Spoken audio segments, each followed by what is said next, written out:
Salam sejahtera dalam kasih Tuhan Yesus Kristus. Kembali saya ucapkan selamat pagi. Selamat kita akan sehidangan dengan Tuhan lewat kebenaran firman Tuhan. Puji Tuhan, sebelum saya menyampaikan firman Tuhan, tak lupa saya sampaikan salam dan hormat dari hamba-hamba Tuhan dan beberapa sidang jemaat yang mengikuti doa dan puasa selama 3 hari 3 malam di Tampo Topasa, menyampaikan salam dan hormat kepada kita sekalian yang ada. Puji Tuhan, Bapak Ibu, seperti yang kita ketahui bersama, hari Senin kemarin kami bertolak dari tempat ini ke Taratoraja dan mengikuti doa dan puasa. Pada hari kemarin kami kembali dan boleh tiba dengan selamat pada jam 3 sore. Rombongan yang kedua nanti berangkat sebentar sore menuju ke tempat ini. Puji Tuhan, kami berterima kasih atas doa dan dukungan dari Bapak Ibu Saudara sekalian sehingga kami masih kuat ada sebagaimana ada pada saat ini. Puji Tuhan, hari ini kita merayakan hari di mana Tuhan mencurahkan Roh Kudus-Nya. Saya boleh katakan kita memperingati hari pertama di zaman Roh Kudus ini.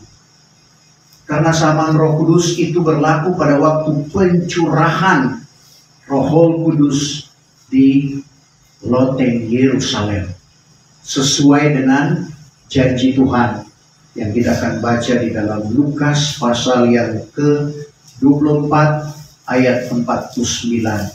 Dan untuk menghormati pembacaan firman Tuhan, saya jemput Bapak Ibu Saudara sekalian bangkit berdiri. Lukas pasal yang ke-24 ayat yang ke-49, firman Tuhan berkata dalam Alkitab terjemahan lama. Dan tengoklah, aku ini akan menurunkan ke atasmu perjanjian Bapakku.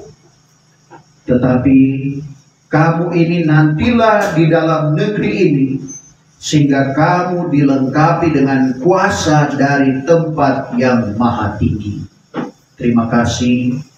Puji Tuhan. Silakan. Bapak Ibu Saudara yang kekasih di dalam Tuhan Yesus Kristus, ini adalah perkataan langsung dari Tuhan Yesus Kristus sebelum dia naik ke sorga.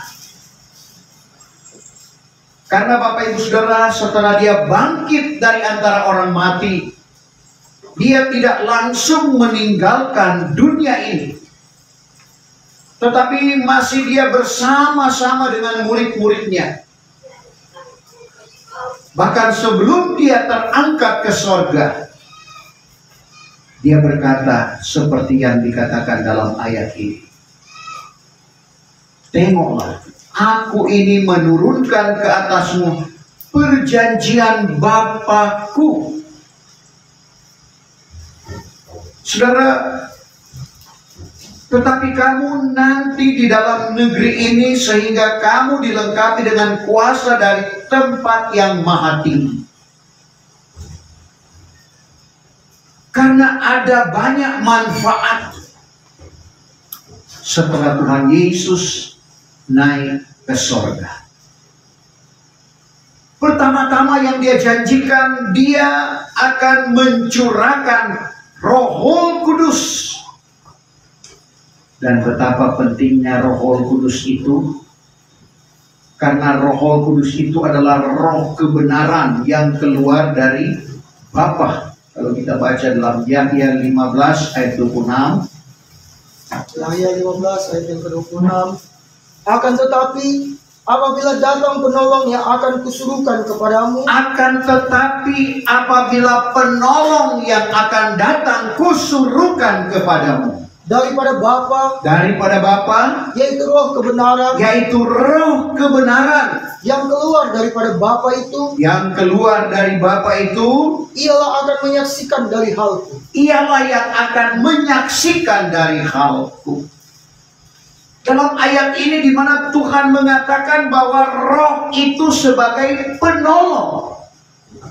Karena kita manusia penuh dengan keterbatasan, kita perlu senantiasa menerima pertolongan yang dari Tuhan. Karena kita makhluk yang lemah, saudara, sehingga membutuhkan pertolongan. Dan pertolongan itu adalah Roh Kudus yang diungkapkan oleh Tuhan yang keluar dari Bapa, yang Dia suruhkan kepada murid-muridnya, termasuk Bapak, Ibu, saya dan saudara. Dan kenaikannya di sorga, Bapak, Ibu, saudara, memberi manfaat kepada kita. Di dalam Yahya pasal 16 ayat yang ke-7, apa manfaat itu? Ayat yang ke-7.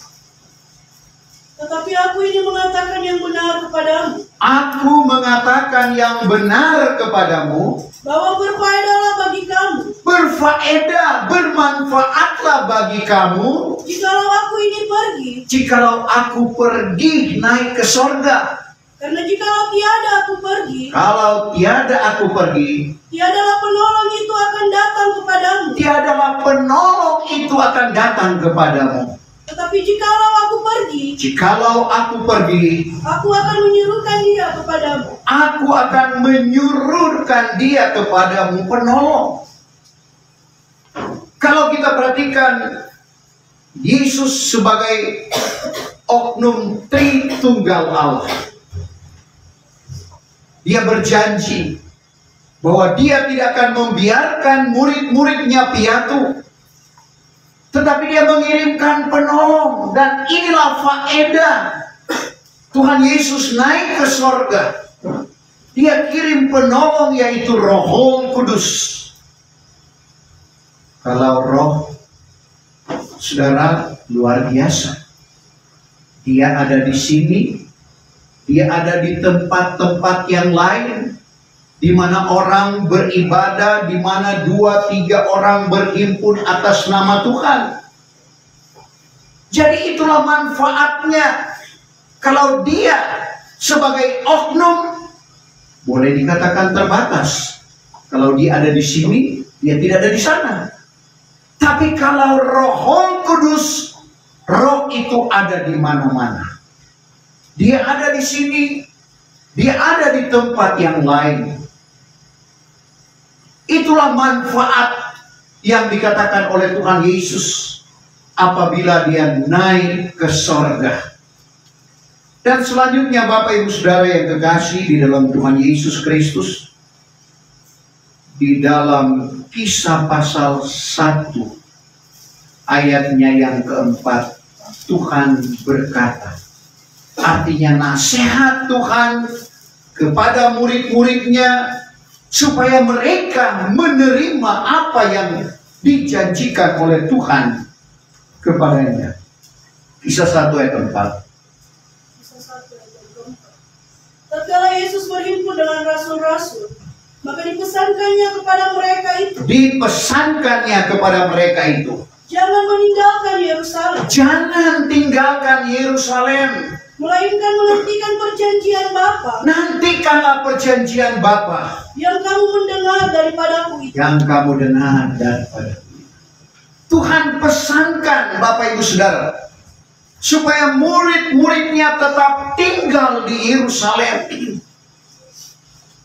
Seperti yang kita tahu, menunggu itu tidak mudah. Karena kita manusia kadangkala diperhadapkan dengan kejenuhan, bosan. Tapi murid-muridnya mendengar apa yang dikatakan, apa yang difirmankan oleh Tuhan. 10 hari mereka menunggu. Soal itu ada gereja-gereja di 10 hari belakangan dari tanggal 10 hari sebelum ini sampai ini ada doa khusus mau cari Roh Kudus. Tetapi bagi kita kabar pengantin bukan terpaku dengan 10 hari ini. Kapan saja, karena kita sudah hidup di zaman Roh Kudus. Kapan saja ada kesempatan bagi kita untuk menerima, untuk mendapatkan Roh Kudus itu. Roh Kudus tidak bisa dibeli dengan uang, seperti yang berlaku kepada Simon. Kalau kita perhatikan di dalam Kisah 8 ayat yang ke-19, dia melihat Petrus dan Yohanes menumpangkan tangan kepada orang, maka orang pun penuh dengan Roh Kudus. Kerinduannya juga supaya dia memiliki akan hal itu, sehingga dia menyodorkan akan uang kepada kedua rasul ini. Tapi mereka katakan, binasalah uang. Pada sangkamu anugerah Allah dapat dibeli dengan uang. Kisah pasal 8 ayat 19 dan 20. Serta berkata, berilah kiranya aku juga kuasa itu, supaya ke atas barang siapa aku letakkan tanganku, ialah beroleh Roh Kudus. Tetapi berkatalah Petrus kepadanya, binasa uangmu itu beserta dengan engkau. Sebab sangkamu anugerah Allah dapat dibeli dengan uang. Sebab sangkamu anugerah Allah dapat dibeli dengan uang. Jadi kita perhatikan mulai ayat 17, sebab itu kedua rasul itu meletakkan tangannya ke atas mereka itu, lalu mereka itu pun beroleh Roh Kudus. Apabila dilihat oleh Simon bahwa Roh Kudus itu dikaruniakan oleh sebab rasul-rasul meletakkan tangannya ke atas orang, maka diunjukkannya uang kepada keduanya. Jadi sekali lagi, Roh Kudus itu tidak dapat dibeli dengan uang. Roh Kudus hanya dapat dibeli dengan penyerahan kita yang sungguh-sungguh kepada Tuhan. Dan setiap saat di dalam ibadah seperti ini pun, Bapak Ibu Saudara, kesempatan bagi kita yang belum menerima Roh Kudus. Karena ada yang memang harus tumpang tangan, seperti murid-murid Yohanes Pembaptis di dalam Kisah pasal 19, pada waktu Paulus menumpangkan tangan kepada murid-murid Yohanes Pembaptis, mereka dipenuhi dengan Roh Kudus. Bukan cuma dipenuhi dengan Roh Kudus, karena sudah ada firman di dalam kehidupan mereka yang mereka terima dari Yohanes Pembaptis, mereka juga langsung dilengkapi dengan karunia Roh Kudus. Kisah 19 mulai ayat 4. Lalu kata Paulus, Yahya itu membaptiskan dengan baptisan bertobat, serta mengatakan kepada kaum itu bahwa wajib percaya akan Dia yang datang kemudian daripadanya, yaitu Yesus. Setelah mereka itu mendengar hal itu, lalu sekaliannya itu dibaptiskan dengan nama Tuhan Yesus. Murid-murid Yohanes Pembaptis sudah dibaptis, kembali dibaptis oleh Rasul Paulus. Dan apabila Paulus sudah meletakkan tangannya ke atas mereka itu, Paulus meletakkan tangan di atas mereka itu, maka turunlah Roh Kudus ke atas mereka itu. Turunlah Roh Kudus di atas mereka itu. Lalu mereka itu pun berkatalah dengan berbagai-bagai bahasa. Karena ditandai dengan berkata-kata dengan berbagai-bagai bahasa yang diilhamkan oleh Roh. Sambil bernubuat. Sambil bernubuat. Langsung ada karunia nubuatan. Karena sudah ada firman di dalam kehidupan mereka. Berbeda dengan orang-orang yang ada di rumah Kornelius. Mereka belum dibaptis pada waktu itu. Petrus juga tidak tumpang tangan. Tetapi karena penyerahan mereka yang sungguh-sungguh. Jadi boleh tanpa tumpang tangan kita menerima Roh Kudus, tergantung dari penyerahan kita.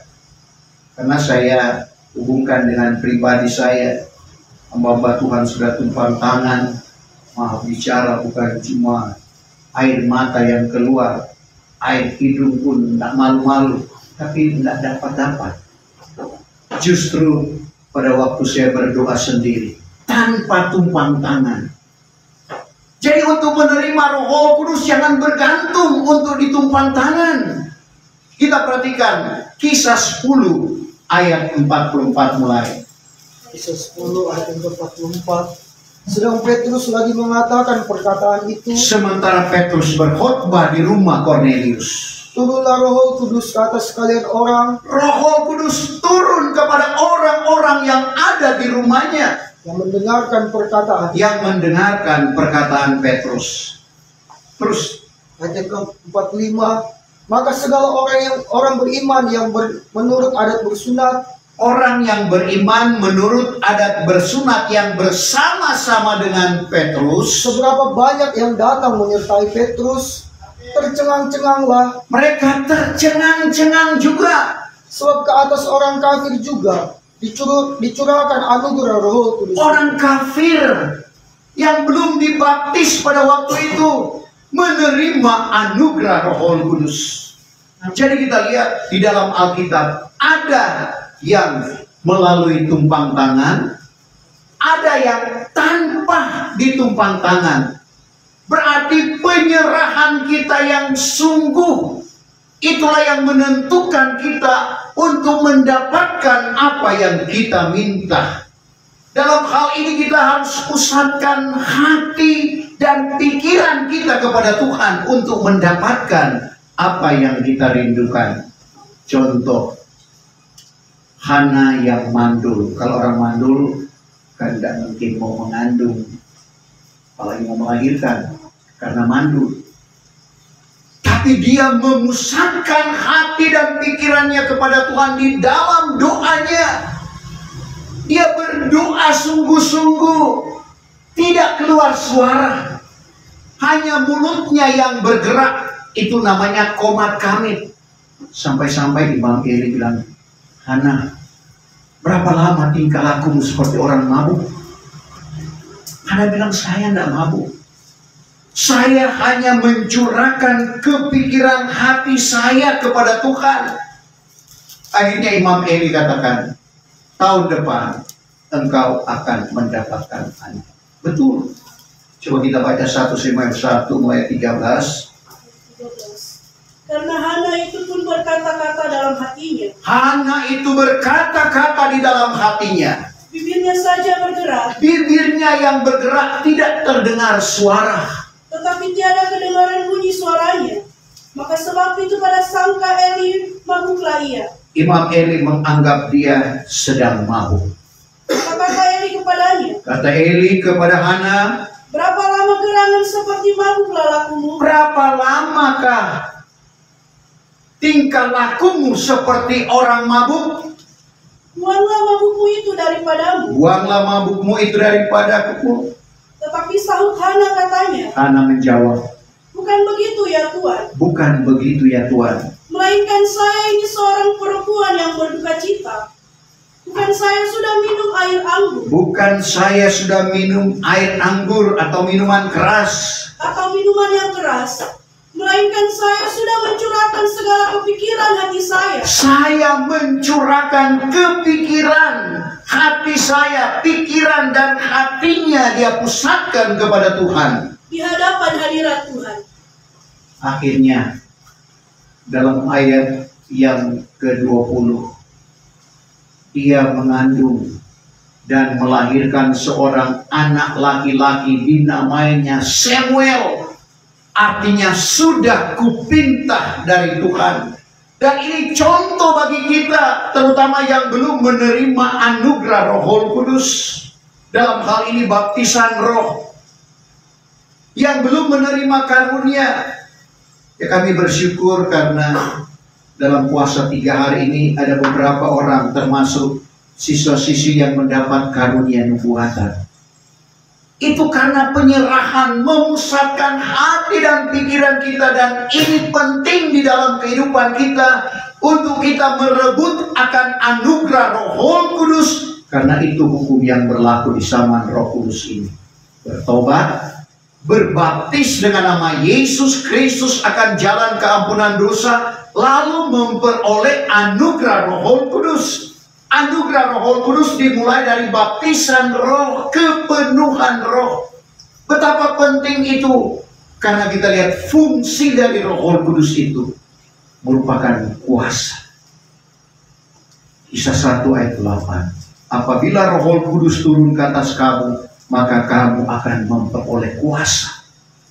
Dan Tuhan jadikan kita sebagai saksi di tengah-tengah dunia ini. Kisah 1 ayat ke-8. Tetapi kamu akan beroleh kuasa kelak. Kamu akan beroleh kuasa kelak. Apabila Roh Kudus turun ke atas kamu. Apabila Roh Kudus turun ke atas kamu. Dan kamu akan menjadi saksi bagiku. Kamu akan menjadi saksi bagiku. Baik di Yerusalem. Baik di seluruh tanah Yudea. Atau di Samaria. Sehingga sampai ke ujung bumi. Kita harus dilengkapi dengan kuasa yang akan menyertai akan kehidupan kita, Bapak Ibu Saudara. Dan janji Tuhan itu penyertaan dalam Matius 28 sampai pada kesudahan alam. Coba kita baca Matius 28 ayat 20. Dan mengajar dia menurut segala sesuatu yang aku pesan kepadamu. Maka ketahuilah olehmu. Aku ini beserta dengan kamu senantiasa. Hingga kepada kesudahan alam. Kuasa itu tetap menyertai di dalam kehidupan kita. Jadi kita lihat fungsi daripada Roh Kudus sekali lagi sebagai kuasa. Pada waktu saya sudah sekolah Alkitab, saya berhenti kuliah dan saya bertamu di teman saya. Ya sebagai teman, dia melayani saya. Sayangnya dia mau buka termos, tutupnya tidak terbuka. Saudara, ada 2 teman saya, satu sudah pegang di batangnya, satu di tutupnya. Tidak juga terbuka. Ya mungkin kesaksian ini kecil, tapi saya boleh melihat bagaimana kuasa itu yang Tuhan anugerahkan. Jadi saya cuma tengking di dalam hati. Saya buka dengan tangan kiri saya saja, jadi heran. Akhirnya saya tahu itu. Jadi kuasa yang Tuhan anugerahkan. Ada juga seorang anak Tuhan yang naik panter dari Parepare. Belum rem, tapi dia tengking. Darah Tuhan Yesus yang berkuasa, disertai dengan bahasa roh.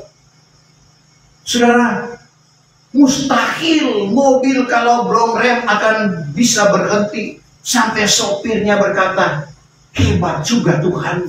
Ada kuasa yang Tuhan anugerahkan di dalam kehidupannya. Begitu juga dengan Bapak, Ibu, saya dan saudara. Karena itu kuasa, fungsi daripada Roh Kudus itu. Kedua, sudah disentil tadi sebagai penolong dalam Yahya 14 ayat 6, 16 dan 26. Tuhan tidak biarkan murid-muridnya piatu, tapi dia kirim penolong yang menolong mereka. Yahya 14 ayat yang ke-16. Dan aku akan mintakan kepada Bapa. Aku akan mintakan kepada Bapa. Maka ia akan mengaruniakan kepada kamu penolong yang lain. Ia akan mengaruniakan kepadamu penolong yang lain apabila aku naik ke surga. Supaya ia menyertai kamu selama-lamanya. Menyertai kamu selama-lamanya. Roh Kudus tidak akan tinggalkan kita kalau kita tidak mendukakan Roh Kudus. Karena ada firman Tuhan, jangan kamu mendukakan Rohku. Dan ayat 26, penolong itu adalah Roh Kudus. Tetapi penolong itu, yaitu Roh Kudus. Penolong itu yaitu Roh Kudus. Yang akan disuruhkan oleh Bapa atas namaku. Yang akan disuruhkan oleh Bapa atas nama Tuhan Yesus Kristus. Ia akan mengajarkan kepadamu segala perkara itu. Jadi Roh Kudus sebagai penolong yang akan mengajar kita tentang kebenaran firman Tuhan. Dan akan mengingatkan kamu segala sesuatu. Mengingatkan kepadamu segala sesuatu yang aku sudah katakan kepadamu. Yang Tuhan sudah katakan. Sebab itu kita perlu baca Kejadian sampai Wahyu. Kita terbatas, tapi Roh yang akan mengingatkan kita. Roh yang akan mengingatkan kepada murid-murid apa yang pernah dikatakan oleh Tuhan kepada mereka. Demikian juga dengan kita, Tuhan ingatkan kepada kita apa yang kita sudah baca. Bagaimana Tuhan mau ingatkan kalau kita belum baca? Jadi kita harus sisihkan waktu untuk membaca kebenaran firman Tuhan. Karena dari firman Tuhan ini kita juga memperoleh pengetahuan dan kepandaian. Amsal 2 ayat yang ke-6. Karena Tuhan juga yang mengaruniakan hikmat. Tuhan juga yang mengaruniakan hikmat. Dan daripada firman-Nya datanglah pengetahuan. Dari firman-Nya datang pengetahuan dan akal, pengetahuan dan kepandaian. Dan sekali lagi, Roh yang akan mengingatkan apabila kita lupa. Jadi Roh itu yang menolong kita untuk berdoa. Ada yang tidak sanggup kita katakan dengan kata-kata yang kita mengerti. Tapi Roh itu yang membantu kita, menolong kita. Roma 8 ayatnya yang ke-26. Demikian juga Roh itu. Demikian juga Roh itu menolong pada kelemahan kita. Menolong kepada kelemahan kita sebagai manusia. Karena tiada kita tahu akan barang yang hendak kita pohonkan. Kita tidak tahu apa yang kita pohonkan kepada Tuhan. Dengan sepatutnya. Melainkan Roh itu sendiri memohonkan. Roh yang menolong, yang senantiasa menyampaikan itu kepada Bapa. Karena kita dengan keluh kesah. Yang tiada terkatakan. Kalau kita berbahasa roh, itu merupakan, kalau kita menyerah sungguh-sungguh berbahasa roh sambil menangis, itu keluh kesah yang kita sampaikan, tidak sanggup kita ungkapkan dengan kalimat yang kita mengerti. Tetapi Roh Kudus itu sangat penting yang akan menolong kita. Selanjutnya Bapak Ibu Saudara, Roh itu yang memberikan kesukaan di dalam kehidupan kita. Kadang-kala kita diperhadapkan dengan kesedihan. Kadang-kala kita diperhadapkan dengan duka cita sebagai manusia biasa. Disakiti, sakit hati. Orang yang kita kasihi tinggalkan kita, duka cita. Tapi kita perhatikan apa yang dikatakan oleh Paulus dalam Roma pasal 14 ayat yang ke-17. Karena kerajaan Allah itu bukannya hal makan minum. Kerajaan Allah bukan soal makan enak, minum enak. Melainkan kebenaran dan sejahtera. Melainkan kebenaran dan sejahtera. Dan kesukaan di dalam Roh. Kesukaan di dalam Roh Kudus. Karena ada kesukaan dalam dunia ini juga. Orang memuji-muji dunia dengan lagu dunia. Kesukaan yang dikerjakan oleh Roh Kudus itu luar biasa di dalam kehidupan kita. Kita akan nikmati, saudara, indahnya dengan Tuhan. Kesukaan yang Tuhan anugerahkan di dalam kehidupan kita.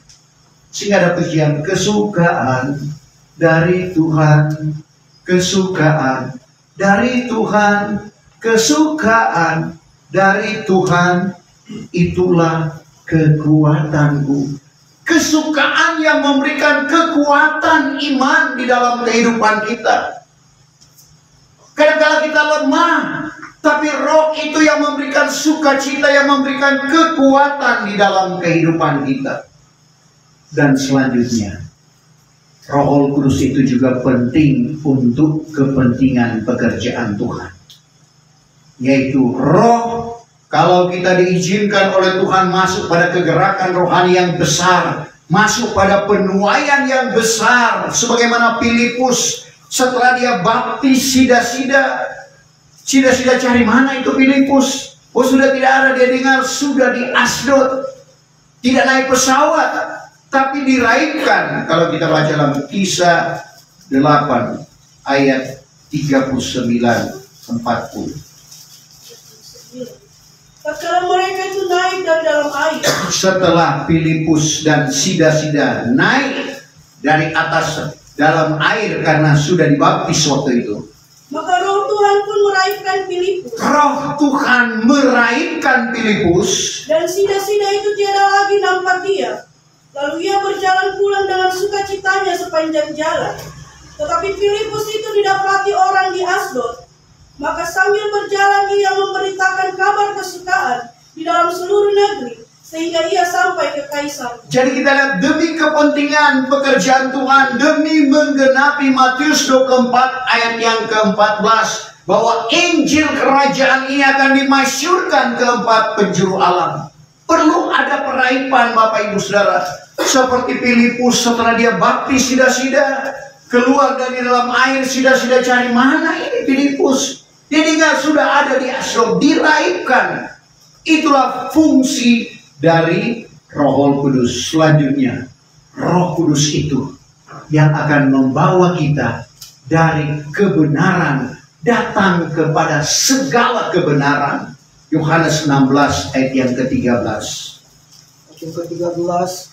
Akan tetapi apabila ia sudah datang, yaitu Roh kebenaran. Roh kebenaran yang tidak lain adalah berbicara tentang Roh Kudus. Maka ia pun akan membawa kamu kepada segala kebenaran. Roh kebenaran, Roh Kudus ini akan membawa kita kepada segala kebenaran, sehingga tidak ada kebenaran yang tersembunyi.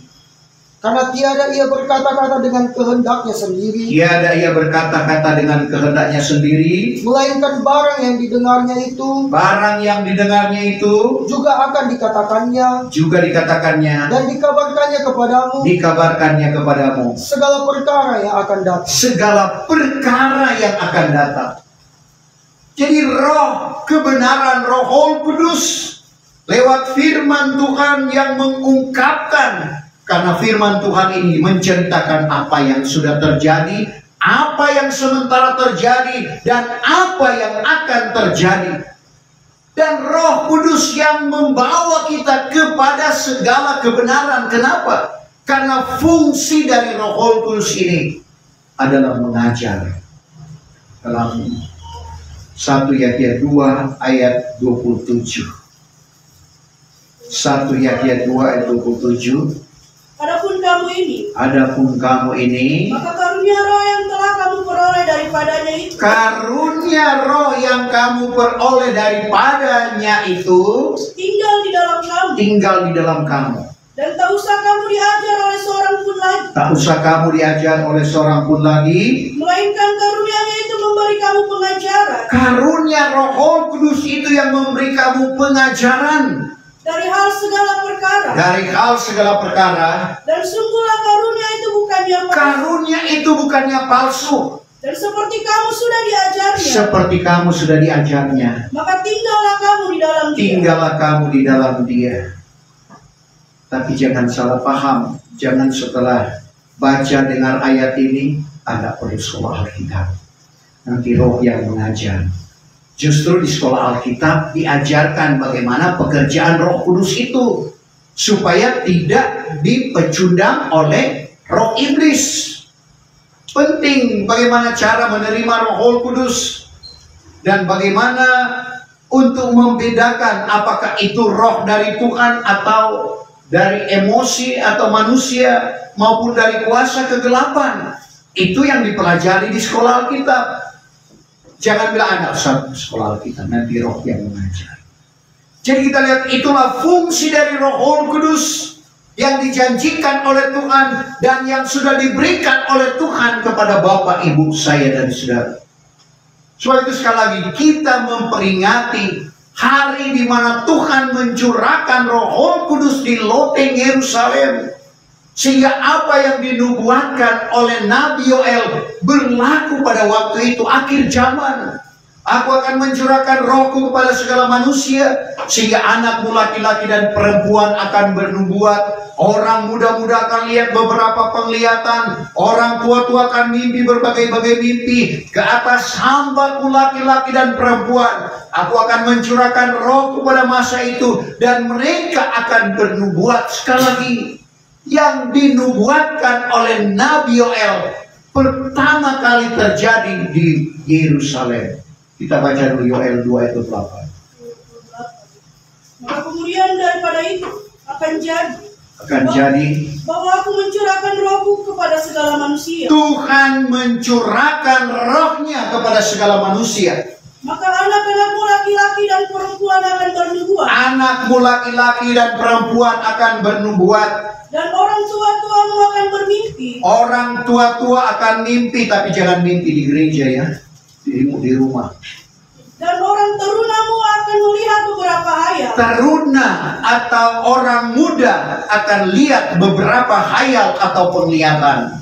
Bahkan kepada hamba laki-laki dan perempuan juga. Hamba laki-laki dan perempuan juga akan kucurahkan rohku pada hari itu. Tuhan curahkan rohnya pada hari itu. Dan itulah dalam Kisah 2 ayat 16 sampai ayat 18.